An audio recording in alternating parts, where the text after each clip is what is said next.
The Lord is good. Patuloy po tayong mag-enjoy sa presensya ng Panginoon. Later tayo magko-communion kasi magagawa tayo ng gesture later. Tayo po ay patuloy na pagpalain ng Panginoon sapagkat we will discuss about the hand that moves the world. Ang kamay na nagpapagalaw sa mundong ito. Na kung saan tayo pong lahat ay patuloy nakatagpuin ng Panginoon sapagkat merong kamay na gumagalaw sa mundong ito at ang walang iba kundi ang kamay ng ating makapangyarihang Panginoon. Na siya ang kumakatagpo, kumikilos sa ating kalagitnaan at ang bawat isa na gumagalaw ang kamay ng Diyos, we know na kapag gumalaw ang kamay ng Diyos, may kakaibang mararanasan ang bawat isang nananampalataya sa Kanya. Do you want the hand of God to move powerfully every day, every minute, every second, every hour sa buhay nating lahat? Gusto po ba natin makita ang kamay ng Diyos na gumagalaw ng todo-todo sa buhay ng bawat isa? And I believe ito po ang pinaka-greatest need ng mundo ngayon, na makita natin the hand of God is moving. Kaya nga po, kung bibigyan ko po ng ito'y title, The Hand That Moves the World. Ang kamay ng Diyos na gumagalaw sa mundong ito. Sapagkat if we will only see the hand of God moving, we will be amazed every day and we will be more talaga worshiper ng ating Panginoon sapagkat God's hand is moving every day sa ating kalagitnaan. What would happen if the hand of God moves powerfully in your life, in your family, in our city, in our nation? What would happen kapag ang kamay ng Diyos ay gumalaw ng todo-todo? Ano kaya ang ina-expect nating lahat? It would be a glorious experience, maluwalhating talagang kapangyarihan at pagkilos ng Panginoon. At ito ay isang bagay na dapat po nating makita na everyday the hand of God is moving. Can we force the hand of God to move? Pwede kaya natin pilitin ang kamay ng Diyos na gumalaw? Pwede ba natin pilipitin to twist the hand of God na siya'y gumalaw? Kaya ba natin i-twist ang kamay ng Diyos? Ha? Can we force the hand of God to move? Pwede kaya natin puwersahin ang kamay ng Diyos to move? What do you think? Yes or no? Okay. Ang sabi nyo nga po, yung iba, yes, yung iba ay no, at yung iba ay confused. Dito po makikita natin na napakalaga na makita natin sa mundong ito paano talaga ang kamay ng Diyos gumagalaw. I believe napakalaga na makita natin ang kamay ng Diyos ay gagalaw sa buhay nating lahat. And can we manipulate na ang Diyos ay talagang kumilos sa buhay po natin? Ang question po, sa buhay ng tao, how God will move? Paano ba kikilos ang kamay ng Diyos? Kailan siya kikilos? At saan siya kikilos? Yan ang maraming tanong sa puso ng maraming tao. But when we allow God to move sa buhay natin, ano kaya ang outcome nito kapag pinayagan mong gumalaw ang kamay ng Diyos sa buhay ng bawat isa sa atin? Can we experience great and mighty and awesome things sa God? Mararanasan natin ito sapagkat ang Diyos natin ay makapangyarihan every day. We must be completely dependent sa ating Diyos. Nakasandig ang buhay nating lahat sa ating Panginoon, trusting Him every day, na dapat pinagtitiwalaan natin ang Panginoon araw-araw sa buhay nating lahat, na we should not assume that we know everything, sapagkat may mga taong assuming that they know everything sa mundo ito. He knows what's best for all of us. Alam ng Diyos kung ano ang mabuti sa ating lahat. Na many times we try to twist the hand of God, to manipulate the hand of God. But we cannot twist and we can never manipulate the hands of God because He knows what's best for all of us. Alam niya ang pinakamabuti sa bawat isa sa atin at siya ang source, the continuous source and hope nating lahat for today, yesterday, for today, tomorrow, and till eternity. Siya yung talagang continuous source of help ng bawat isa sa atin. Wala nang iba. And we must learn to listen to the voice of God every day po. Kinakailangan matutunan natin makinig sa tinig ng Panginoon sapagkat ang ating mga tenga ay dapat laging open for the instructions ng ating God every day. We must desire that the voice of the shepherd ay marinig natin. Na napakalaga po na kapag tayo po ay nagdidesire na marinig natin ang tinig ng Diyos, He will move powerfully. na kailangan lang po na tayo po ay magkaroon ng ganong attitude. Always leaning to God, naka-yield tayo sa God, leaning to God, nakasandig tayo sa Panginoon, yun ay kailangan. Always learning from God, na tayo nagle-learn lagi sa ating Panginoon, and always loving our God, and always living for God. Na yun po ay mahalaga sa buhay natin. We can only hear the voice of God kapag po tayo ay leaning to God. Nakasandig tayo sa God, learning from God. Nag-aaral tayo sa Diyos, living for God, nabubuhay para sa Diyos, and loving God. Iniibig natin ang ating Panginoon. Yun po ang gusto ng Diyos na makita sa atin sapagkat He will manifest. Can we find more strength? Sa ating, sabi nga sa ating Diyos everyday kapag ginagawa natin ito? Meron bang additional strength para sa ating lahat? Yes, bibigyan tayo ng additional strength ng Panginoon sapagkat giving our life to someone we truly believe at walang iba kundi ang Diyos nating lahat, it means something na merong gagawin ng Panginoon sapagkat our God is faster, greater, stronger, mightier than anyone else in this world. Mas mabilis kumilos ang Diyos, mas makapangyarihan ang pagkilos ng Diyos, at tunay na ang Diyos ay isang dakilang Diyos na gagalaw sa buhay nating lahat. Now, I believe ito yung pinakamahalagang makita sa buhay mo at sa buhay ko. Let's open our Bible sa 1 Kings chapter 17. Unang Hari, chapter 17. Dito po tayo magfo-focus sa pag-aaral na ito. 1 Kings chapter 17, 1 to 6. Let's all together read. 1 Kings chapter 17, 1 to 6. Tayo po lahat ay tumayo. Sino dito nag-expect ng miracle? Do you believe in miracle? Napakalaga na sabi nga, if we are expecting a miracle or we are believing for miracle, magaganap sa buhay natin ito. Kaya nga po, kinakailangan meron tayo expectations sa God every day. Let's together read from 1 to 6.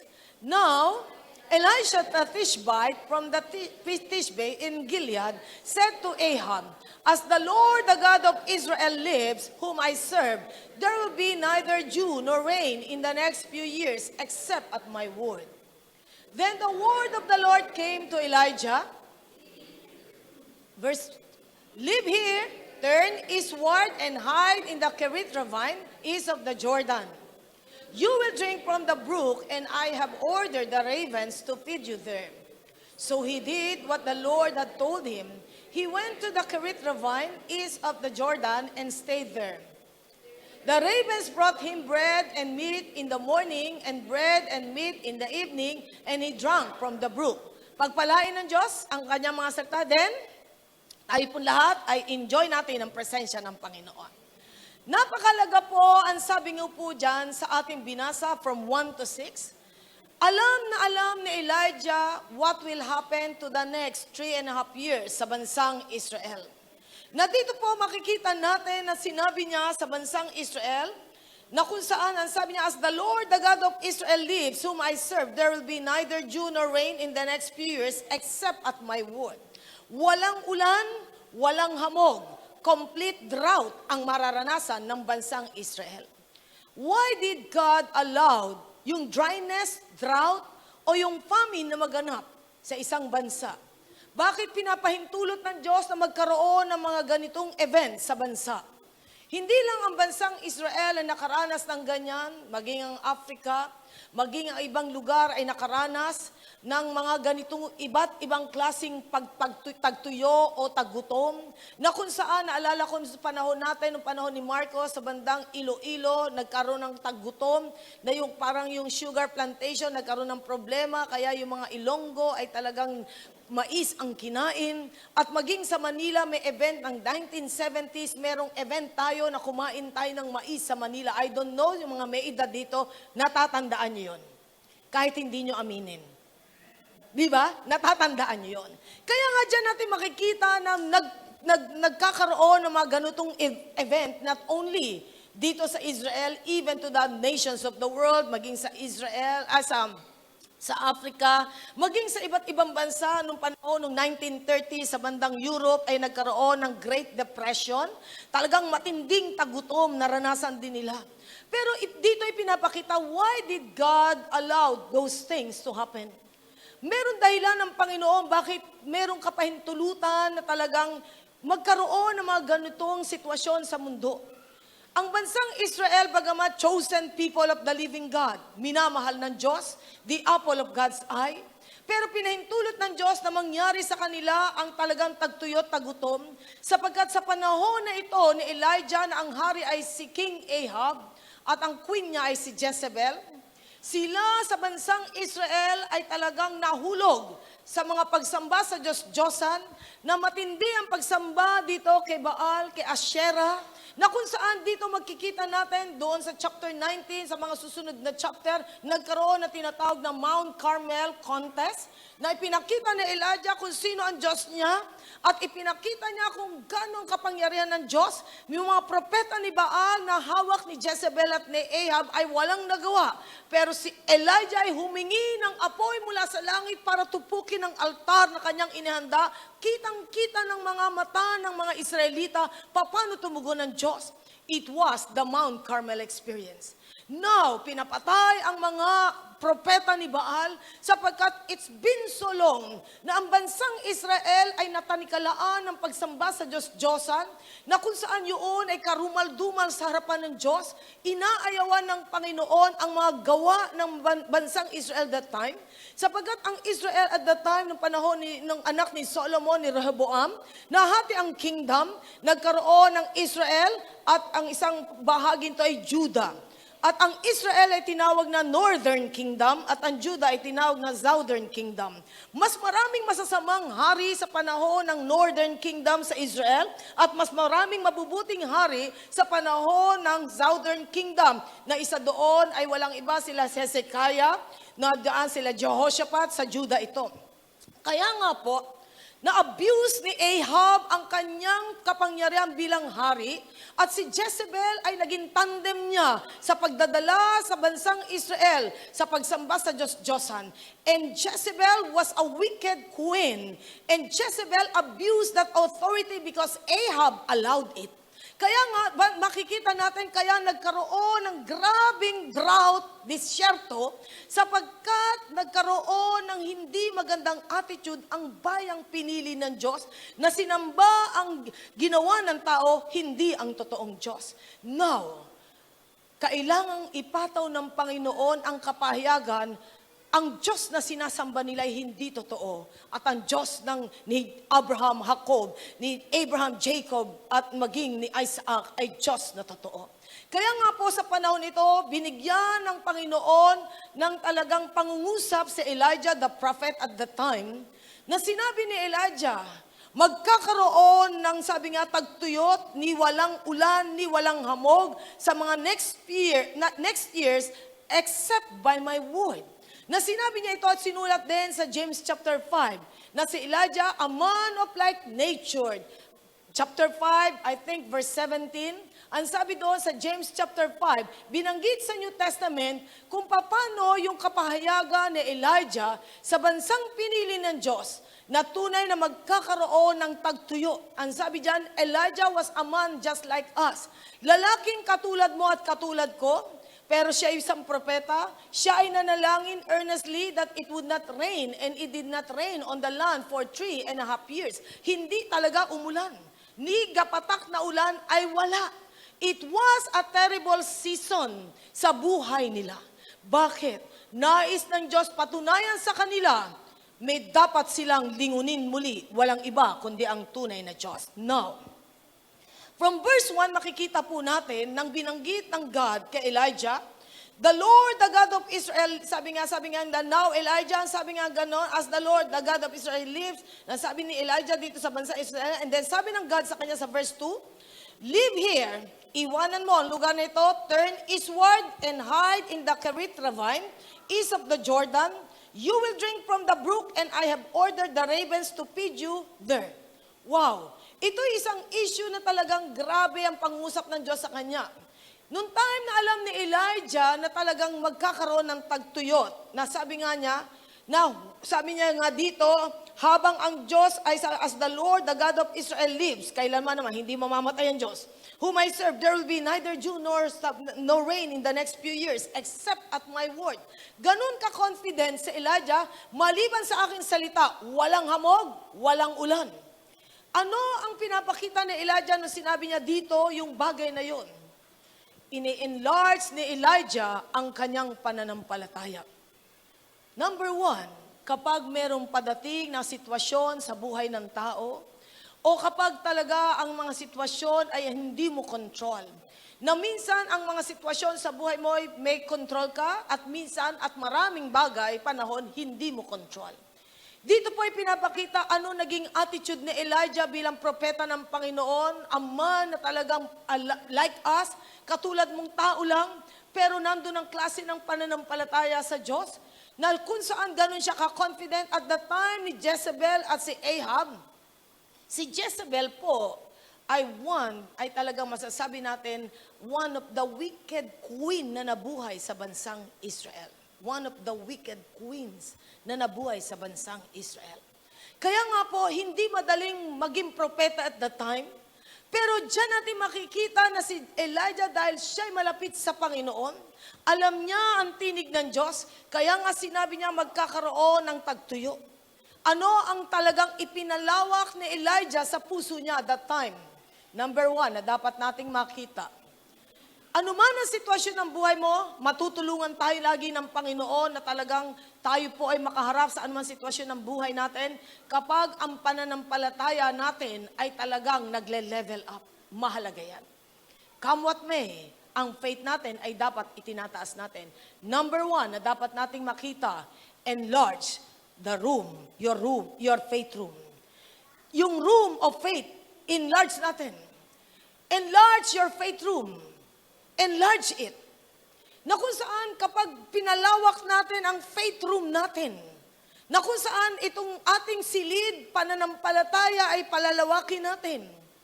Kinakailangan na talagang everyday lalawak ang silid natin sa pananampalataya. Sapagkat hindi pwedeng sa mundong ito, habang tumatagal ang mundo, the world is getting worse, not better. Kinakailangan ang isa sa aalagaan mo at aalagaan ko ay ang ating pananampalataya. Sapagkat this must be one of the biggest rooms in your life. Ang silid pananampalataya sa buhay mo ay one of the biggest rooms in your life. Isa sa pinakamalaking silid sa buhay mo, ang silid sa pananampalataya. Sapagkat if we have enlarged our room of faith every day, ano man ang nakikita mo sitwasyon, hindi ka pwedeng takutin ng sitwasyon, hindi ka pwedeng mag-alala sa sitwasyon, sapagkat as you face the Goliaths in the land, as David did, mapapansin mo kapag tayo nag-enlarge ng ating room of faith every day, mas malaki ang iyong silid pananampalataya, mapapansin mo, walang pagkakataon ang takot at pag-aalala na pumasok sa puso nating lahat. That must be one of the largest rooms in your life. Kinakailangan lakihan natin ang ating silid sa pananampalataya. You cannot cope in this world if you are not increasing this room in your life. Sabi nga ng 2 Peter chapter 1 verse 3 to 4. 2 Peter chapter 1 po, verses 3 to 4. Dito po binanggit sa atin ang sinabi ni Peter sa 2 Peter chapter 1 verses 3 to 4. His divine power has given us everything we need for life and godliness through our knowledge of Him who called us by His own glory and goodness. Through this, He has given us His very great and precious promises, so that through them you may participate in the divine nature and escape the corruption in the world caused by evil desires. Na ibig sabihin po dito ni Apostol Pedro, ang divine power ng God ay binigay sa ating lahat. It's not your own power that you believe in God. Hindi sa sarili mong kapangyarihan na naniniwala ka sa Diyos. Faith is a gift. Even believing God is a gift. Regalo ito ng Panginoon. Kaya nga, magtataka tayo sa mundong ito. Pare-pareho ba ang pananampalataya ng lahat ng naririto? Do we have the same level of faith? What do you think? Is your faith the same with your neighbor? The person sitting beside you? Pareho kaya kayo ng pananampalataya ang level ng pananampalataya mo? Bakit nga ba? Nagbigay ng gift ang God ng faith, pero magkakaiba ang level ng faith nating lahat. Bakit nga ba ganun? Sana ginawa ng Diyos, pantay-pantay ang level nating lahat sa faith. Faith is a gift, pero the level of faith is different from your neighbor. Sino ngayon ang magde-develop ng faith na yan? Ha? Regarding your gift, lahat tayo binigyan ng talento, package deal. Di ba? Binigyan tayo ng Panginoon. Ang iyong responsibilidad, kung ikaw ay singer, dancer, to discover kung binigyan ka ng Diyos ng talent sa singing o dancing. At pagkatapos na discover mo, i-develop mo yan. At yan, i-dedicate mo sa Lord. Ganon din sa ating faith. Diniscover mo na meron talagang faith na inilagay ang God sa'yo, and then develop it, and then dedicate it to the Lord. I-dedicate mo sa Panginoon. Kaya nga po, malaki ang responsibilidad mo at responsibilidad ko na hindi lamang na talagang i-enlarge ang ating faith room, kundi i-enhance natin, katulad ng nasulat ni Robin, enhancing the faith room, energize your faith room, empower your faith room. Kinakailangan merong ganong attitude tayo na nag-i-enlarge talaga sapagkat as you enlarge your faith room, kinakailangan na meron tayong responsibility na ginagawa dyan. Na kinakailangan may mangyari sa atin everyday sapagkat awit ng mga Kristiyano, everyday with Jesus is sweeter than the day before. How can it be sweeter than the day before if you are bitter every day? Hindi ba pagka may problema, may mga tao nagiging mapait ang paningin sa buhay? Kinakailangan ng ating pananampalataya ay talagang paakyatin natin hanggang ito'y tumaas sa level na acceptable to God. Kaya nga, divine power has been given to us and the precious promises of God has been given to us. By what reason? Bakit tayo binigyan ng divine power and the precious promises of God? So that we may escape the corruption in this world. Para maiwasan natin, matakasan natin ang kabulukan ng mundong ito. Sapagkat habang tumatagal ang mundo ay bumibilib sa sarili. Ang mundo ay tiwalang-tiwala sa sarili. Parang ang mundo ay para bang kayang-kaya nang gawin ang lahat ng bagay sa sarili. I'll do it my way. Ganon ang mundo ngayon. Kaya nga papansin natin, ang mga tao ay talagang nag-i-increase ang karunungan. Pansinin niyo, sabi ng Book of Daniel, men will increase in wisdom. Na mapapansin mo na talagang in knowledge. Para bang ang tao, ang dami nang nakikreate, na i-invento. Imagine niyo ang daming invensyon ng tao sa mundong ito. Kaya nga yung pananampalataya is in crisis. May crisis ang pananampalataya ng tao sapagkat ang tao ay kumakayang gawin ang mga bagay na parang mahirap isipin. Yan, cellphone nyo na lang. Parang ang hirap mong isipin na naaabot mo na ang lahat na gusto mong kausapin sa maliit na gadget. Dati takang-taka ka sa television, buksan mo, meron tao na, nakikita mo yung nandun sa ABS, sa GMA. Pag binuksan mo ang refrigerator ay may yelo. At kung saan yung radyo ay nakukommunicate mo. Para bang sabihin mo, ang galing-galing naman ang nag-imbento, ang buwan ay narating at pati ang Mars ay iniisipang tirhan. Kaya nga dyan natin makikita, parang sa tao, parang wala nang imposibleng maabot. Subalit habang ang tao'y dumadami ang karunungan sa mundong ito, nababawasan ang pananampalataya sapagkat ang tao nakasandig sa sariling galing. But not with us Christians, sapagkat alam natin the more we know God, the more we recognize our nothingness without God. Na parang wala tayong magagawa kung wala ang ating Panginoon. Kaya nga, we have to enlarge our faith room every day. Enlarge it, ang ating faith room every day. How can we enlarge it? Faith cometh by hearing and hearing the word of God. Ang sabi ng Romans 10:14. Ang pananampalataya ay dumarating by hearing and hearing the word of God. Habang naririnig mo ang salita ng Diyos, ang pananampalataya mo'y lalong nag-e-enlarge ito. Kaya nga the more you read the Word of God, faith comes. But the less you read the Word of God, the less your faith is. Kaya nga dyan natin makikita, mahalaga ito na talagang, do you want your faith room to enlarge? Ano ang talagang susi? Faith comes by hearing, and hearing the Word of God. Dahil habang naririnig mo ang Word of God, nakikilala mo kung sino ang Diyos mo. Nalalaman mo kung ano ang magagawa ng Diyos sa ating lahat. Do we all understand and know our God? Nauunawaan ba natin ang todo-todo ang Diyos? Do we have that 100% knowledge about our God? O kaunti pa lang ang porsyentong alam mo sa Lord? Sino dito, yung pinaka-maximum knowledge about God, naabot mo na? Kilalang-kilala mo na ba ang Diyos? O dapat pang magpakilala ang Diyos sa ating lahat? Ha? Dapat pa bang magpakilala ang Panginoon sa ating lahat? Yes. Kaya nga, ibig sabihin, limitado tayo eh. Hindi natin masyado pang kilala ang Diyos. Paano natin makikilala ang Diyos? Para ang pananampalataya natin mag-increase, mag-enlarge ang ating room of faith. What is in your hand? What is in your hand? Sabi nyo, cellphone. Ay, Bible. Kaya nga kung ang Bible ay nasa kamay mo, ano ang ginagawa mo sa Biblia? Ha? Babasahin natin ang Biblia. Mga kapatid, kaya there is crisis in Christianity. Ang Biblia ay halos hindi nababasa.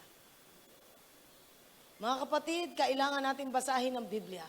Kailangan nating basahin ang Biblia. Sapagkat faith comes by hearing, and hearing the Word of God. Kaya nga, divine power has been given to us, and the precious promises of God has been given to us so that we may escape the corruption from this world. Ang mundo ay pakurap ng pakurap. Kinakailangan tayo ay talagang mag-enlarge na ating pananampalataya. The knowledge of God gives us strength every day. Pag kilala mo ang Diyos, magbibigay ito ng lakas sa ating lahat. It empowers us to hold on to His great promises so that we may escape the corruption that is in the world. Si Elijah, narinig niya ang tinig ng Diyos. Is God speaking to everyone every day? Nangungusap ba ang Diyos every day sa lahat ng tao? Kaya nga, salamat, maging sa EDSA, nakiisa sa Pilipino, nakalagay dyan, talk to me, God. Sapagkat mas maraming kausap ang tao, hindi ang Diyos, kundi mas kausap ang tao. Kaya nga, talk to me, God. Gusto ng Panginoon, kausapin natin siya sapagkat He will direct us. Alam ni Elijah ang tinig ng Diyos at ang Diyos ay nakakapangusap sa kanya, kaya ganun siya ka-confident.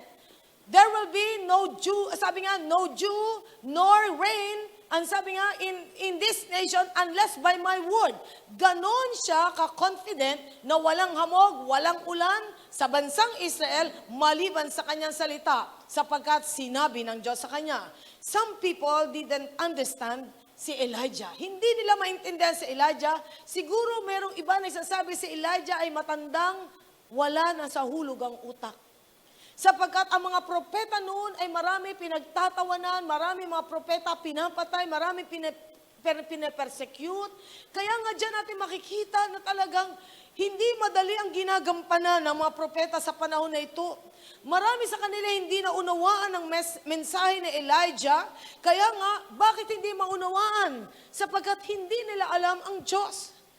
At ano ang dahilan bakit naiintindihan ni Elijah ang tinig ng Diyos? Kaya niya naintindihan ito because of his intimate relationship with God. Kapag naging intimate ang relationship with God, mas maiintindihan mo ang Diyos at mas madali tayong kausapin ng Diyos. God can easily talk to us and can easily explain to us His mandate. God never hide His plan to His beloved. Hindi kailanman itatago ng Diyos ang kanyang plano sa kanyang mga minamahal na mga tao. Kaya nga, ito'y binubuksan niya sa puso ni Elijah, ako'y may gagawin at ito'y dapat mong manuwan. I remember si Abraham at the time na nag-isip ang God na gunawin ang Sodom at Gomorrah. Ang sabi ng Panginoon, gugunawin ang Sodoma at Gomora sapagkat kitang-kita ng God ang korupsyon ng mga tao sa Sodoma at Gomora sapagkat matindi na ang homosexuality sa Sodoma at Gomora. Now, bago ito ay gunawin, alam ng God na nandoon si Lot sapagkat yun ang piniling lugar ni Lot. Nung si Abraham, sinama niya si Lot at sinabing gano'n ni Abraham kay Lot, pumili ka ng lugar na gusto mo at ang napili nitong si Lot ay itong lugar ng Sodom at Gomora. At ang sabi ng Panginoon sa Genesis chapter 18 verse 17, sa Genesis chapter 18 verse 17, Genesis chapter 18 verse 17 with His plan, sa plano niya. Ito ang nasa puso ng Diyos sa panahon na ito, ng time na talagang may gagawin na siya sa lugar na ito. Kaagad ay naisip niya si Abraham at gusto niyang sabihin kay Abraham ang plano niya. Sa 18:17, ang sabi nga po dito, "Then the Lord said, Shall I hide from Abraham what I am about to do? Itatago ko ba kay Abraham ang aking gagawin? Abraham will surely become a great and powerful nation, and all nations on earth will be blessed through him. For I have chosen him so that he will direct his children and his household after him to keep the way of the Lord by doing what is right and just, so that the Lord will bring about for Abraham what he has promised him." Kaya nga dito makikita natin, kinausap dito sa mga susunod na verses ng God si Abraham, aking tutupukin ang Sodom at Gomora. And then, ang sabi nga ni Abraham, Lord, will you sweep away the righteous with the wicked? Sa verse 23, isasama mo ba ang matuwid sa mga masasama? Ang sabi ng God, hindi. Paano, Panginoon, kung may 50 people na matuwid, gugunawin mo rin ba ang Sodom at Gomora? Hindi. Kung may 40, Lord, hindi. Kung may 30, Lord, hindi. Kung may 20, Lord, hindi. Kaya nga dito makikita natin, nakipag-bargain si Abraham, huwag mong gunawin, huwag mong pabayaan ang Sodom at alam ng Diyos sapagkat mahal na mahal ni Abraham si Lot. Pero hindi umabot sa 10, ang sabi nga po dito, nung time na yon, okay, hindi ko i-destroy, okay. Now, when the Lord had finished speaking with Abraham sa verse 33, he left and Abraham returned home. Nabago ba ni Abraham ang puso ng Diyos? Ginunaw pa rin ba ang Sodom at Gomora? Ha? Yes. Alam kaya ng Diyos na hindi magre-respond ang Sodom at Gomora sa Kanya? Alam ba ng Diyos? Dahil Diyos siya, alam niya, na hindi magre-repent ang Sodom at Gomora. Kaya nga, kahit nga umabot pa ng 10, tingnan nyo ha, doon huminto hanggang 20. Pero hindi umabot hanggang 10 eh. Kasi alam ng Diyos, hindi magre-respond ang mga tao sa Sodom at Gomora. At gusto lang ni Abraham at ng Diyos na iligtas si Lot. Alam naman natin, ang nangyari sa asawa ni Lot na naging pillar of salt. 8 sila. Si Lot, anong bali sila? Si Lot, itong kanyang asawa, and then yung kanyang mga anak. Kaya nga ibig sabihin talagang hindi nangyari na mabago ni Abraham ang puso ng Diyos. Alam ng Diyos na hindi magbabago ang mga taong to. Now, do you remember ang Ninevites? Ang sabi ng God kay Jonah, nakita ko ang kasamaan ng mga tao. Gusto ko i-preach mo ang Word of God. Sa palagay nyo, nakita ba ng Diyos na merong pwedeng magbago sa puso ng mga Ninevites? Ha? Yes. Kaya nga, i-preach mo ang Word of God. Remember, our prayers won't change God's mind. Ang panalangin natin ay hindi magpapabago ng isip ng Diyos. Ang binabago ng Diyos, ang puso nating lahat. Ang puso natin ang binabago ng Diyos. Kaya nga, tayo ay nananalangin sapagkat gusto natin baguhin ng Diyos ang puso natin. Napakahalaga na alam natin na talaga ang prayer, chine-change tayong lahat. Prayer helps us to understand better the mind of God. And God knows Israel would not repent from the first time pa rin. Alam ng Panginoon yan. Alam ng Diyos na hindi magbabagong Israel. Pero kaysa Ninive, alam ng Diyos, magre-repent ito. Alam niyo kung bakit? Hesitant pa nga si Jonah na mag-preach. Kaya nga from Ninive, pumunta siya ng Tarsus. Imagine nyo, nag-iba siya. Bakit? Galit siya sa mga Ninevites eh. Kalabang mortal nila yan, mga Assyrians yan eh. Ayaw na ayaw ni Jonah yan eh. Kaya nga ayaw niya i-preach ang gospel, kaya tumakas siya, pero ang ginawa ng Panginoon, pinadalan siya ng malaking isda para siya'y lunukin, sapagkat nagkaroon ng catastrophic thing habang sila ay nasa barko at tinapon siya. At doon ay pinaabangan na siya ng Panginoon sa malaking isda. At doon ay 3 days and 3 nights siya sa isda. At talagang doon niya nakita na mahal ng Diyos ang tao. Kaya nga siya pumayag, okay, I will go sa Ninive. At doon ay sinabi niya, yung wala nga siya outline, o 3 araw, paparusahan na kayo ng Diyos, bahala na kayo sa buhay nyo. Basta, sabi niya gano'n, halos walang laman ang sinabi niya. Gugunawin na ng Diyos ang Ninive. Gano'n na lang. Pero alam niyo, with that simple preaching ni Jonah, nagbago ang puso ng mga Ninevites. Nagbago sila. Alam ng Diyos, kaya nga, hindi sinabi ng Diyos kay Jonah na papatayin ang mga Ninevites. Ang sinabi lang ng Diyos, mag-preach ka ng Word of God sa kanila. Mag-preach ka. Pero pansinin nyo, buksan natin doon sa aklat ng Jonah. Okay? Ang sabi nga po dyan, sa Jonah chapter 1.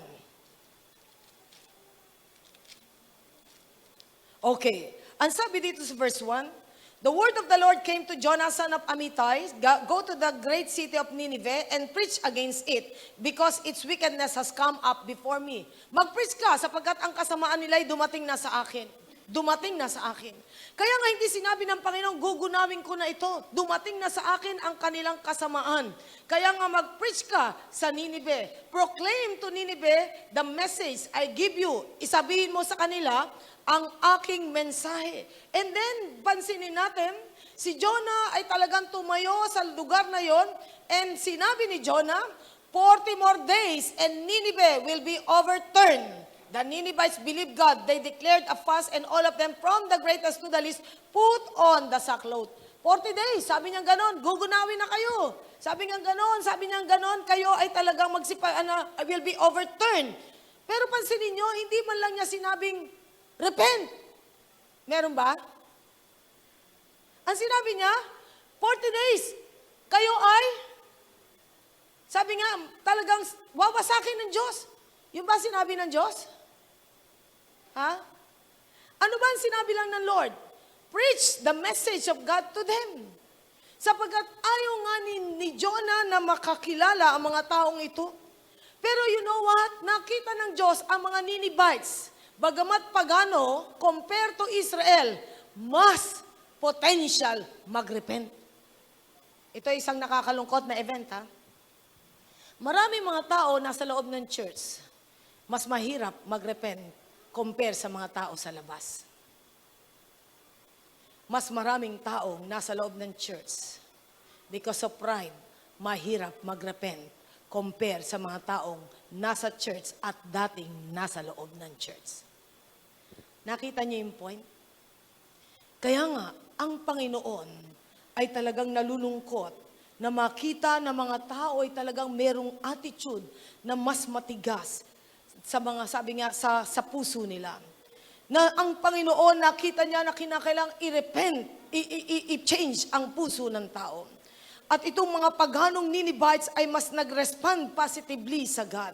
Their repentance stood as an evidence or example, contrast to Israel's disobedience and stubbornness. Kaya nga nakakalungkot sapagkat marami mga tao, parang kampante, nasa loob ako ng church, okay, bata pa, lumaki na ako sa church, siguro hindi na ako ipapahamak ng Diyos, hindi na ako mapapahamak kasi ako na may laki ng church. Alam nyo, I believe, in these last days, maraming nasa loob ng church dati, o kahit na nasa loob pa ng church, until now sa mga Christian churches ay pwedeng mapahamak dahil katulad ang puso ng bansang Israel na hindi marunong magsisi. And I believe yun ang gusto ng Diyos makita sa ating lahat. Ang Ninevites ay talagang kailangan lang nilang marinig ang mensahe. Minsan lang sinabi ni Jonah at yun ay nagpabago na sa puso nila. The men of Nineveh stands sa panahon natin ngayon na tunay na ikinampara sila ng Diyos at ginamit sila ng Diyos. Tingnan nyo ang Matthew chapter 12. Matthew chapter 12, 39 to 41. Ginamit silang example ng Diyos upang bigyan ng pahiwatig ang bansang, sabi nga ang mga bansa sa panahon natin ngayon. Matthew chapter 12, 39 to 41. Okay, nandyan na po tayo. Basahin po natin, ang sabi po dito, Matthew chapter 12, 39 to the rest. Basahin po natin. Then some of the Pharisees and teachers of the law said to him, lahat po tayo bumasa, Teacher, we want to see a miraculous signs from you. He answered, a wicked and adulterous generation asks for a miraculous sign, but none will be given it except the sign of the prophet Jonah. For as Jonah was 3 days and 3 nights in the belly of a huge fish, so that the Son of Man will be 3 days and 3 nights in the hearts of the earth. The men of Nineveh will stand up at the judgment with this generation and condemn it. For they repented at the preaching of Jonah, and now one greater than Jonah is here. Ang sabi ng God. Kaya nga ginamit ng Panginoon na halimbawa ang mga Ninevites, na sila ay tatayo sa panahon ng paghukom at hahatulan niya itong mga taong sana ay talagang nakakilala sa Panginoon. Pero ano ang hinahangad nitong mga guro ng kautusan, the Pharisees and the teachers of the law, na sila ay mga Israelita? Ano hinahangad nila? More miracles para sila maniwala. Ang sabi nga, para sila maniwala ay kinakailangan makakita sila ng miraculous signs. Kaya nga sabi ng Panginoon, sa panahon na ito, katulad ng panahon ni Jonah, na kung saan dito makikita natin na mas mapalad pa pala itong mga paganong ito, sapagkat sila ay talagang nag-respond positively sa ating Panginoon. Na ang Panginoon ay gusto niyang magpakita ng compassion sa tao.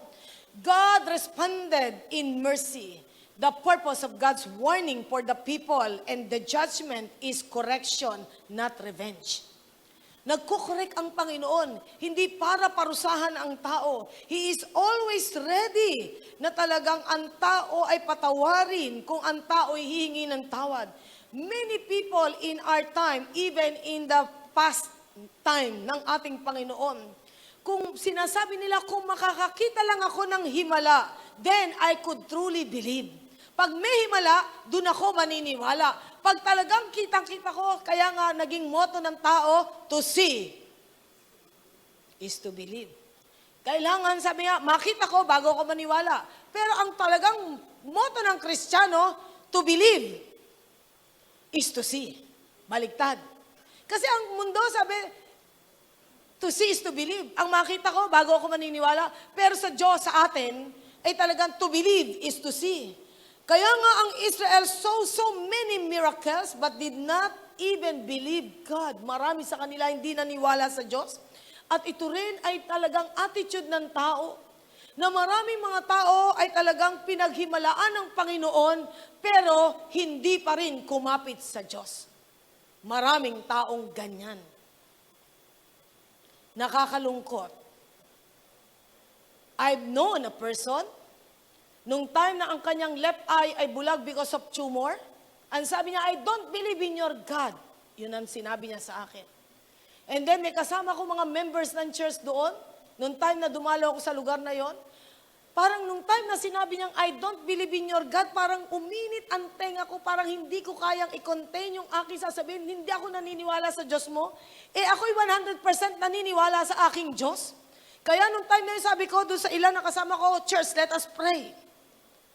Then, nung nag-pray kami, unti-unting bumalik ang kanyang bulag na left eye. nakita niya, una kami na parang mga puno daw kaming nakatayo, and then we prayed again. Bumabagsak siya as we pray. And then, totally nakakita yung left eye niya. But you know what? Hindi naman nagpatuloy sa Diyos yun eh. Kaya nga, hindi lahat ng sinasabi na sila ay napaghimalaan ng Diyos ay magpapatuloy sa Diyos. Hindi lahat. I've known people na tinatch ng Diyos sa kanilang mga terrible sicknesses. Pero hindi sila nagpatuloy sa Diyos. There are so many Pharisees in the world today. I want more evidence if God is so true. Mga kapatid, darating ang panahon na tatalunin ng mga Ninevites, mga paganong tao, ang bansang pinili ng Diyos sapagkat sila mismo i-condemn nila ang kakulangan sa pananampalataya ng mga taong ito na dapat sana sila ang unang naniwala sa Diyos. I just pray na lahat tayo'y manampalataya sa Panginoon. Enlarge your faith room. Enlarge natin ang faith room natin. Sapagkat God is giving us warning after warning, sapagkat He wants us to come nearer to Him. To Him, patuloy tayong lumapit sa Kanya. Ang bansang Israel ay tinuturuan ng Panginoon hanggang ngayon. We have plenty of evidences. Ano nga ba ang ebidensyang ipinakita ng Diyos sa atin para sabihin nating totoo ang Diyos natin? One, the birth of Christ. Kaya we celebrate Christmas. We have no right to celebrate Christmas if we do not believe in the Christ of Christmas. And what happened? He died at the cross, His death. We have no right to celebrate the Holy Week if we do not believe on His death on the cross. And after He was buried on the third day, He resurrected from the dead. Siya'y muling nabuhay. That was a powerful evidence. And then after that, He ascended to be with the Father in heaven. And what else? Centuries, His works ay manifested sa buong mundo that our God is a living God. He is alive. Amen? Kailangan mo pa ba ng ebidensya para paniwalaan natin ang Diyos ng todo-todo? Sino dito ang naniniwala, God is real sa buhay nating lahat? He is so real. Hindi natin kinakailangan marami pang ebidensya o miracle para tayo ma-convince that He is alive. All we need to do is to enlarge our faith room every day. And sabi sa Mark 11:22, have faith in God. If we have faith in God, we can move mountains. Kaya nga, kinakailangan tayo manampalataya sa Diyos. It doesn't mean if we are attending a Christian church, may faith na tayo. Minsan sa pagyaya lang sa iyo ng tao, sumama ka, pero ikaw ay naglalaro sa isip mo, kung ano ang sinasabi ako, ano ang aking pinipreach dito? You are just sitting and listening, pero empty ang mind. But you know what? Kung tayo lang ay parang magiging alulod na handang tanggapin ang mga sinasabi sa atin, tayo ay mag-establish ng pananampalataya sa ating mga sarili. Marami ay papasok sa loob ng church, sabi nga, merong kahungkagan o emptiness ang spirit at lalabas still empty sapagkat hindi natin binigyan ng reflection ang salita ng Diyos. Kinakailangang mag-reflect tayo. Ano ang sinasabi ng Diyos sa ating lahat ngayon? Tayo po lahat ay kailangan mag-enlarge ng faith room. What are you doing with the faith room na binigay ng Lord sa atin? Are you putting doubt in that room? Are you putting fear in that room? Are you adding worries in that room? Are you putting anxieties in that room? Or unbelief in that room? Don't allow that room to expand with the fear and worries and the anxieties of this world. Let this room expand in faith. Amen? Palalakihin mo ba ang silid na yan sa pananampalataya? Do you believe? If you have faith, you can move mountains. Amen. Kaya nga, napakalaga sa atin, hayaan natin mag-increase ang faith natin every day. Lord, I believe in you. I believe in miracle. I believe in you, O God. Mahalaga ito sa buhay nating lahat. And then, that time, si Elijah, pumunta siya dun sa lugar na sinasabi ng God para sa kanya. At doon ay tumungo siya na nananampalataya siya na ang sinabi ng Diyos ay magaganap sapagkat he was a man who truly believes in his God. Nananampalataya siya, kaya nga sinabi niya, except by my word, walang ulan o walang hamog na darating.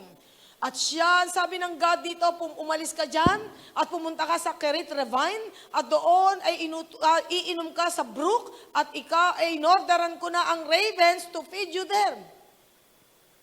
Nakita na ba niya yung raven na may dalang pagkain? Sinabi pa lang ba ng Diyos sa kanya yon? Ha? Iwanan mo ang lugar na kinalalagyan mo, pumunta ka sa Kerit Ravine, at inutusan ko na ang uwak para ikaw ipadala ng pagkain at ang brook ang magpapainom sa'yo. Nakita na ba niya yung brook?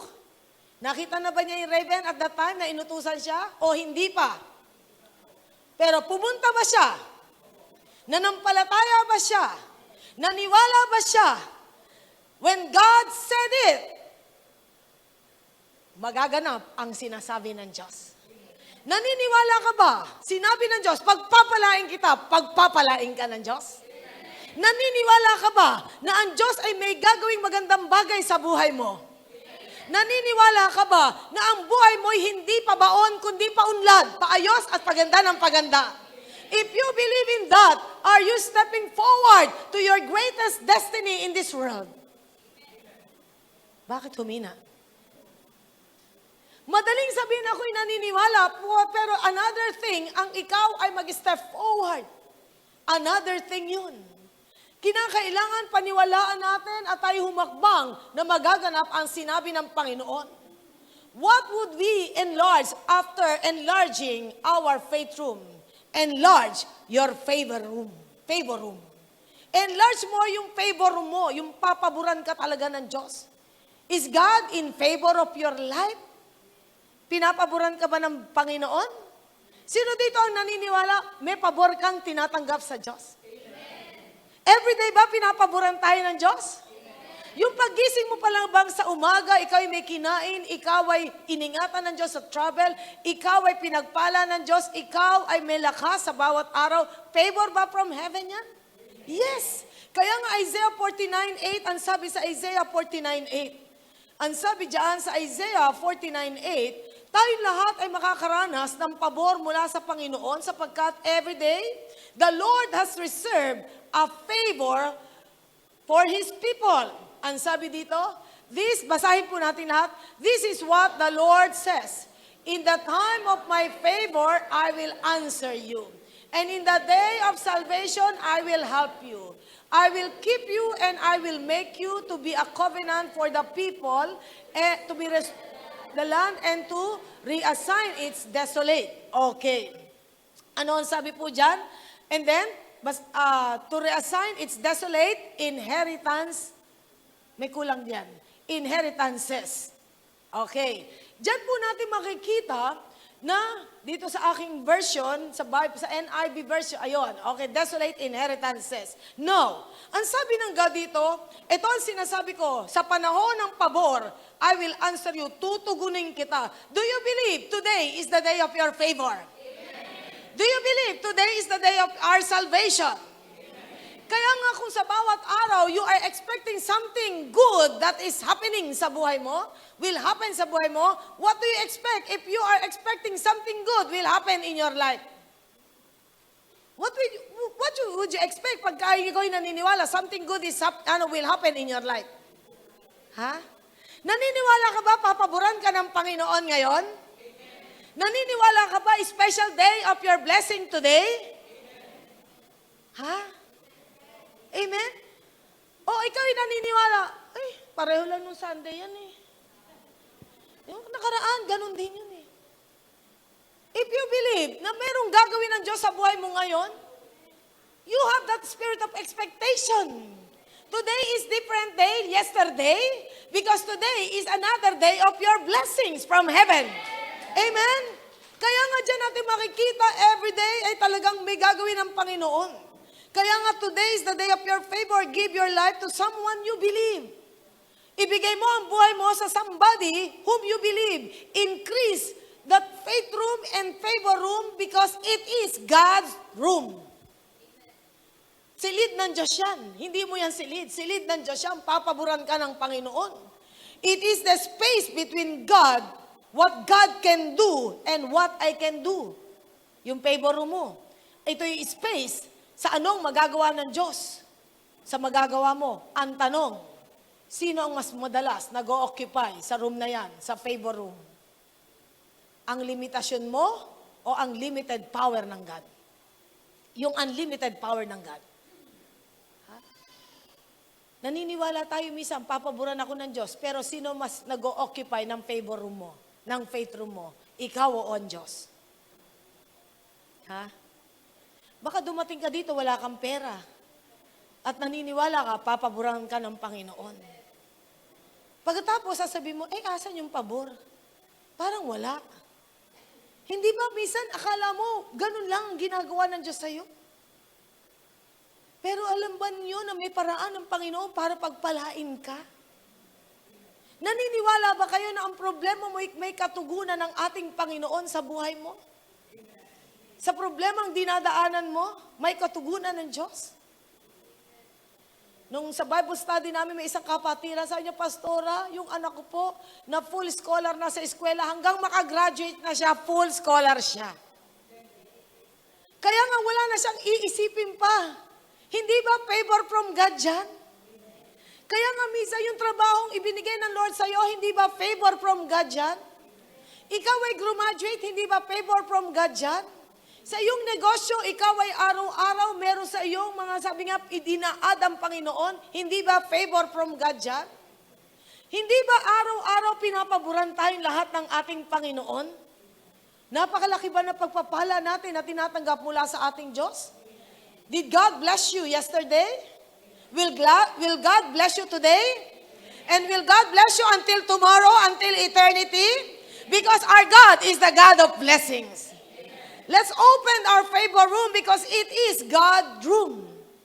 Room ng Diyos yan.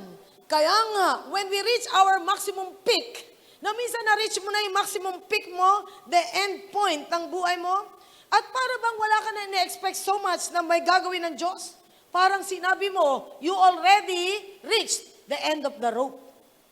Pag wala kang expectation sa God, parang dinaanan mo na ang end of the rope. Every day, meron tayong expectations sa God. Kaya nga, every day, kung ikaw ay may negosyo, this is my favor day. Baka naman sinasabi mo, this is my labor day. Hindi favor day. Labor day. Kaya nga, pagising mo pa lang sa umaga, parang naiinis ka na, trabaho na naman, ano ba to? Alam nyo, marami mga tao, nag-pray, nabigyan ng trabaho, nang binagyan ng trabaho, hinihila naman ng paa para pumasok. Sana bumagyo, sana lumakas ang ulan, sana umangat lahat ng bubong para sa gano'n, wala kaming pasok. Yung mga estudyante, sana makapasok ako, may pang-enroll ako. Pag pumapasok nga, sana naman may konting mga problema para sabihin sa klase, walang pasok. Kaya nga dyan natin makikita na napakalaga sa buhay nating lahat, na makita natin pinapaboran tayo ng Panginoon. Kaya nga kung ikaw may trabaho everyday sa pagpasok mo, thank God for my work. Salamat, may trabaho ako. Di ba? Salamat. Kaya nga dyan natin makikita na napakalaga sa buhay natin lahat na tayo ay talagang magpasalamat sa Diyos. Sapagkat your best is just the floor of the Lord. Yung best mo, sa higlang ng Diyos yan. God's best is yet to come. And His best is higher than the mountain. Higher than the sky. Kaya nga dyan natin makikita na ang God's best ay talagang higher than what you can think of and imagine. Ephesians chapter 3 verse 20. Ang sabi sa Ephesians chapter 3 verse 20, okay, nandyan na po tayo sa Ephesians chapter 3 verse 20. Sabi po dyan, now to Him who is able to do immeasurably more than all we ask or imagine, according to His power that is at work within us. To Him all the glory and honor. Ibig sabihin sa Kanya na makakagawa ng mga bagay na kamangha-mangha, na mga bagay na hindi mo sukat akalain magaganap sa buhay mo. Ikaw naman na nanampalataya, ay may nakalaan na bagay sa iyo na ipagkakaloob ng Diyos, mga bagay na hindi mo sukat akalain, magaganap sa buhay nating lahat. Amen? Kaya nga, ang God ay maraming sorpresa sa buhay nating lahat. Kaya nga magiging prayer natin, Ephesians chapter 1:17. Ephesians chapter 1:17, magiging prayer natin every day. Lord, ito po ang sinasabi sa Ephesians chapter 1:17. Okay, I keep asking that the God of our Lord Jesus Christ, the glorious Father, may give you the spirit of wisdom and revelation so that you may know Him better. Na makilala natin ang gusto ang Panginoon sapagkat this was the prayer of Paul to the Ephesian church. I keep asking the Father, our glorious Father, that God will give us the spirit of wisdom and revelation that you may know Him better. Na makilala natin siya ng lalo't higit. Sapagkat pagkilala mo ang Diyos, the more you know God, the more you believe in your God. Amen? And the more you know God, it is a transforming experience that will lead you to your greatest dream in life. Kaya nga, napakalaga na paniwalaan natin ng Diyos. Your deepest need can be your greatest moment with God. Yung pinakamalalim na pangangailangan mo, yan ang greatest moment mo with God. Just allow Him to do great and mighty things in your life. Just be open to God. You don't know what tomorrow may bring. Despite the drought, the Lord will open up the rivers of blessings in your life. And the secret is Matthew 6:33. Seek ye first the kingdom of God and His righteousness, and all these things shall be added unto you. Sino dito ang maraming bagay na gusto mong idagdag ang Diyos sa'yo? Marami pa bang idadagdag sa buhay mo?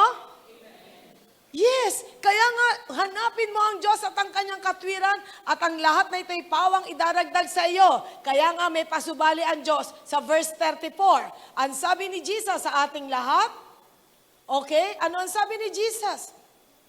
Na dapat ma-remind tayong lahat. Therefore, lahat po tayo, do not worry about tomorrow, for tomorrow will worry about itself. Each day has enough trouble of its own. Ano ang wino-worry mo? Tomorrow.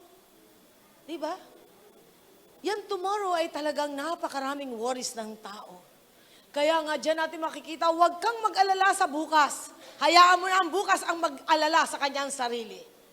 Amen? Sino na dito ang pinagtiwala mo na sa Diyos ang bukas? Ha? Pinagtiwala na ba natin sa Panginoon ang bukas natin? Kaya nga sabi niya, each day has enough trouble of its own.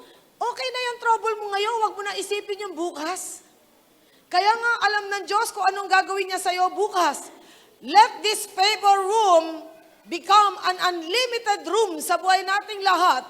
Immeasurable ang ating Diyos. He is working behind the scene. He has ordered your blessings to come your way. I have ordered the ravens to feed you and the brook to make you, sabi nga ganon, drink on that brook.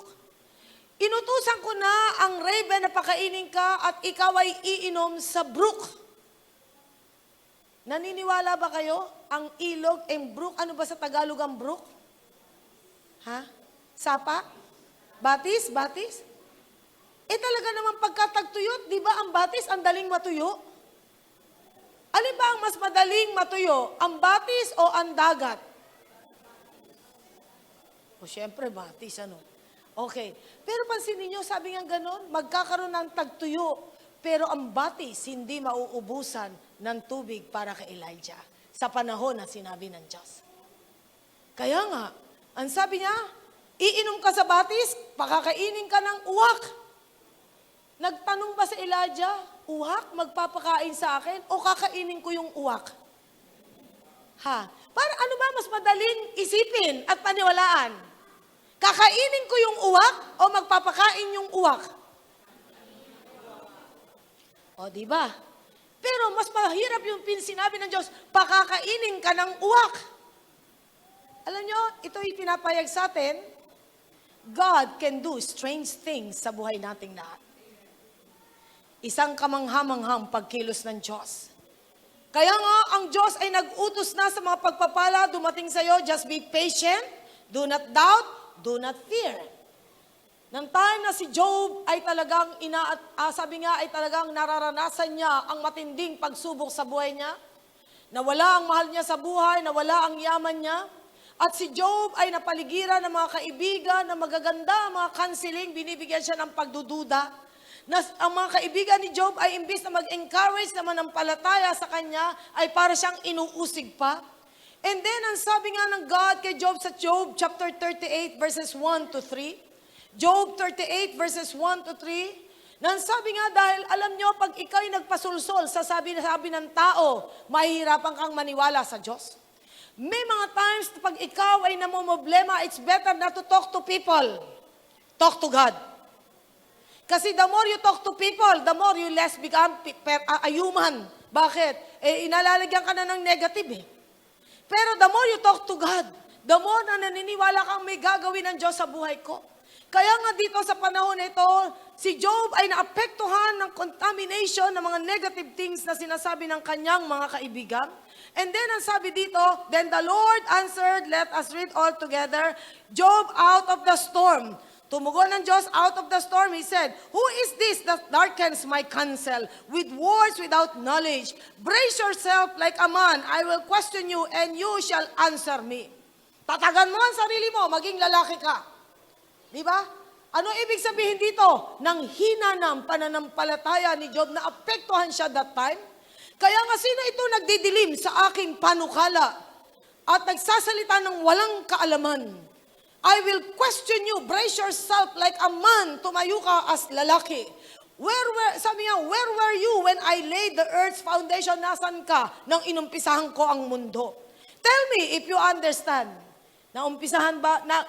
Nasaan kayo nung inumpisahan ng Diyos ang mundo? Andun ba kayo? Wala.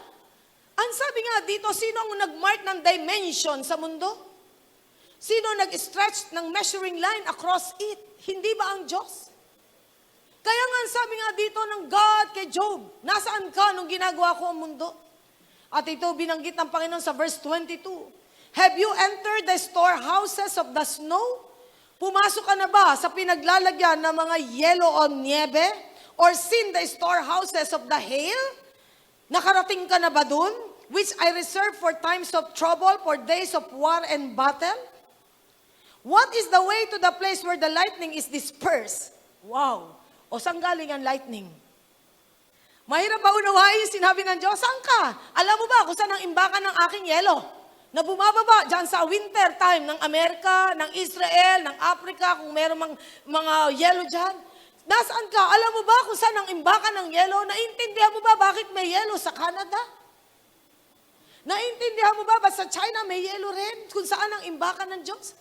Naintindihan mo ba kung saan galing yung kidlat ng Diyos? Yung kulog, saan galing? And you know what? Pinaunawa ng Diyos. Alam nyo, kung titignan mo, pinaunawa sa Kanya sapagkat naranasan mismo nila Joshua sa panahon na nakipaggera sila sa mga Amorites. Ang Diyos ay nagpadala ng mga malalaking niebe sa kalaban. Mas marami pang napatay ang yelo mula sa langit kaysa sa armas nila Joshua. Basahin natin ang Joshua chapter 10. Joshua chapter 10, verse 11. Kaya nga binanggit dito ng Panginoon kay Job. Alam mo ba kung saan ang imbakan ng yelo ko?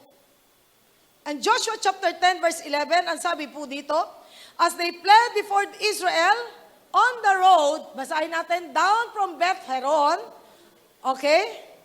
Pakibasa? The Lord hurled large hailstone down on them from the sky, and more of them died from the hailstones than were killed by the swords of the Israelites. Wow! Nagpababa ng yelo. Alam niyo kung anong yelo pinababa ng Diyos? Hindi pang kaskas yelo o hindi pang halo-halo. Tipak-tipak na yelo. Na bawat bagsakan ng yelo, patay. Nauunawaan nyo, hindi basta yelo dumating sa kanila, tipak-tipak na yelo. Kaya binanggit ng Diyos kay Job, alam mo ba kung saan ang imbakan ng aking yelo? Kaya nga dyan natin makikita sapagkat nakita mismo ng mga anak ng Diyos ng bansang Israel sa pangunguna ni Joshua kung paano nagpababa ng tipak-tipak na yelo ang Diyos nang sila ay nakikipaglaban sa Amorites at doon nakita nila ang kamanghamanghang pagkilos ng Panginoon. Oo, may problema ka, pero tandaan mo, pagbuksan mo lang ang iyong mga mata, may kamanghamanghang gagawin ng Diyos sa ating lahat. Amen? Kayang-kaya ng Diyos, buksan ang kalangitan para tugunin ang panalangin mo. Kaya nga dito ay pinakita sa atin, God will make a way for all of us. God's point was that if Job could understand and explain such common events about the nature, paano niya nga mauunawaan ang mga bagay na talagang hindi niya ngayon maintindihan? Kayo ba lahat na nangyayari sa inyo, naiintindihan nyo? May mga problema ba kayo na naintindihan mo? Bakit ka may problema? Dumadating ba yan na minsan, kapos na ang isip mo sa pag-unawa, bakit ka dumadaan dyan? Kung hindi mo maunawaan, huwag mo nang unawain. Hayaan mo na lang kumilos ang Diyos dyan. Kaya nga tayong lahat ay dapat makaunawa na kailangan mag-enlarge ang ating favor room. Sapagkat as we enlarge our favor room, the Lord will give you supernatural answer to your need. Amen? May supernatural answer ang God sa need natin. Consider God's work in your life. Consider God's way in your life. And consider God's will in your life. Kailangan i-consider natin yan. God has already in mind what to do regarding your problem. Alam na ng Diyos ang sagot sa problema mo. Eh kung alam na ng Diyos ang sagot sa problema mo, bakit ka nag-aalala? Ha? Eh alam na pala ng Diyos. Bago ba dumating ang problema mo, alam na ng Diyos yan? Alam na ng Diyos. Kaya nga, may sagot na ang Diyos dyan. Many times, tayo po ay makakatagpo ng mga provision ng Diyos in a strange way kung paano siya tutugon. Enlarge your favor room. Enlarge it. And lastly, ang sabi dito sa 1 Kings, ang sabi nga po, when Elijah reached Kerith Revine, dito po ipinakita ng Diyos sa kanya. So he did what the Lord had told him. He went to Kerith Revine, east of Jordan, and, ang sabi po dyan, he stayed there. The ravens brought him bread and meat in the morning and meat in the evening, and he drank from the brook. Nakalimot kaya ang raven ng kahit isang meal kay Elijah? Sa umaga, nagdadala ng karne. Imagine nyo, sino nag-bake ng karne? Sino nag-bake nung, sabi nga, ng bread, tsaka meat? Ito'y made from heaven, ha? Saan kinuha ng raven? Alam nga naman yung kapitbahay doon, nag-iihaw, dinagit ng uwak, at yung bakery, dinagit ng uwak.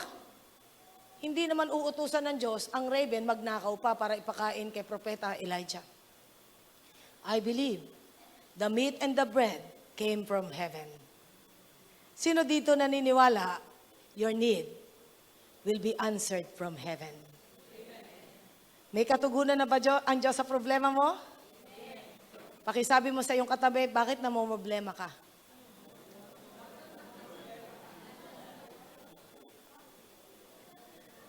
Bakit nga ba? Diba? Enlarge. Number 3. Now you enlarge your faith room, you enlarge your favor room, enlarge your feast room. Feast. Yung feast room. Ano tong room na ito, ng feast room natin? Ito yung room, a religious festival of rejoicing. Na ito yung lugar na talagang merong pista. Kumbaga sa Tagalog, magpipista ka na. May feasting na magaganap. Kakainin mo ang pagpapala ng Diyos, mararanasan mo ang pagpapala ng Diyos, makikita mo ang pagpapala ng Diyos. Kaya nga, i-enlarge mo ang feast room mo na ngayon pa lamang, nagpe-pray ka pa lamang, thank God for the coming blessing in your life. Pasalamatan mo na ang padating na pagpapala ng Diyos para sa buhay mo. Kaya nga, that feast room must be enlarging every day.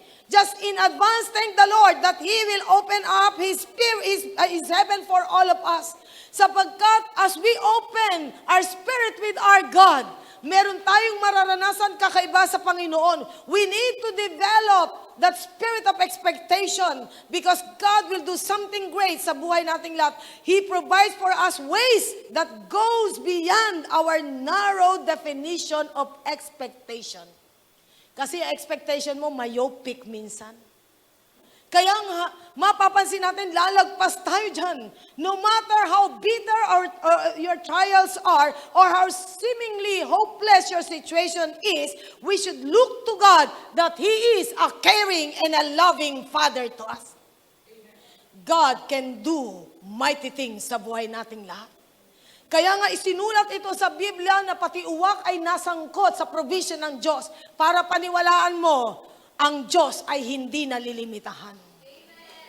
Walang bagay na hindi kayang gawin ng Diyos para sa iyo at para sa akin. Amen? Many times miracle seems out of reach sa buhay mo. Dahil meron tayong kapilayan sa pananampalataya.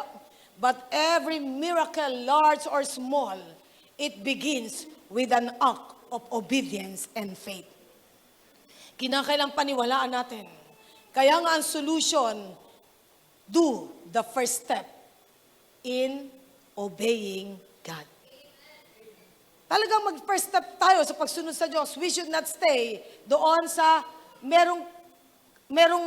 katapat itong 3F na ito eh.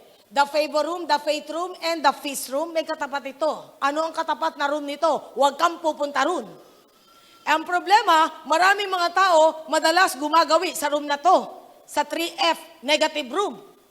Fear room, frustrated room, and failure room. Di ba? Nandun ka sa room na yun madalas eh. Silid ng pagkatakot, silid ng kabiguan, silid ng panglulungay-ngay. Frustrated ka.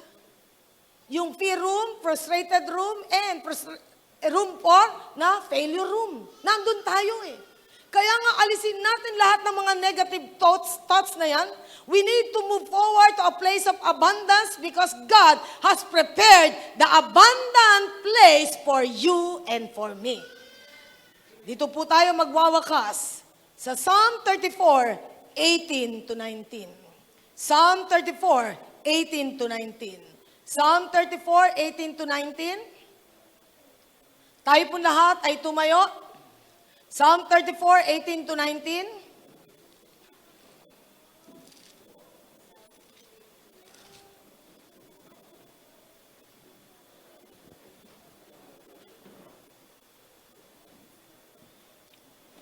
Ang sabi po dyan, 17 to 19 na rin. Basahin natin lahat. Psalm 34:17 to 19. Let's read together. Let's read. The righteous cry out, and the Lord hears them. He delivers them from all their troubles. The Lord is close to the brokenhearted and saves those who are crushed in spirit. A righteous man may have many troubles, but the Lord delivers him from them all. Amen? Praise God! The Lord will deliver us from them all, sapagkat God is so close to the broken-hearted. He is the source of power, courage, and wisdom to help us when time of trouble is coming sa buhay nating lahat. The Lord will truly answer our prayers. Huwag po tayong mapaprostrate sapagkat God has done great things sa buhay natin in the past and will continue to do great things for us in the present and will continually be faithful for all of us. All we need to do is to enlarge our faith room, favor room, and feast room sapagkat we will eat in the abundance of His goodness. Na tayo ay talagang kakain sa abundance of God's goodness in your life. Sino dito ang naniniwala? God is favoring us so much. Ha? Na kahit may problema tayo, may pabor tayo sa ating Panginoon. Pinapaboran tayo ng Panginoon. The day that you have been born again, favor has come in your life. Amen? Favor after favor, blessing upon blessing has come in your life because the grace of God is sufficient for all of us. Amen! Pakisabi mo sa katabi mo, tanggapin mo ang pagpapala ng Diyos. Sapagkat ang Diyos ay Diyos ng pagpapala. Ang Diyos ay Diyos ng pagpapala sa buhay nating lahat. Huwag natin papayagan ng kaaway na dayain tayo. Huwag natin payagan ng kaaway na isahan tayo. This time, we will do a gesture. Tatanggap po tayo ng Santa Cena. Sa pagtanggap natin ng Santa Cena, sapagkat every time you do this in remembrance of me. At every time we remember God, we remember that He has given us so much faith that comes from heaven. The faith of Jesus is in our heart. And that faith can move mountains in your life. As we partake of this element, we believe we receive already the miracle that comes from heaven. And as we partake of this element, the Lord will favor us with so much blessings from heaven. And we are destined to feast in the abundance of the goodness of our God. This communion element is a time of feasting with the goodness and loving kindness of our God. We will partake this with the spirit of faith. God, I already received my blessings. I already received my miracle.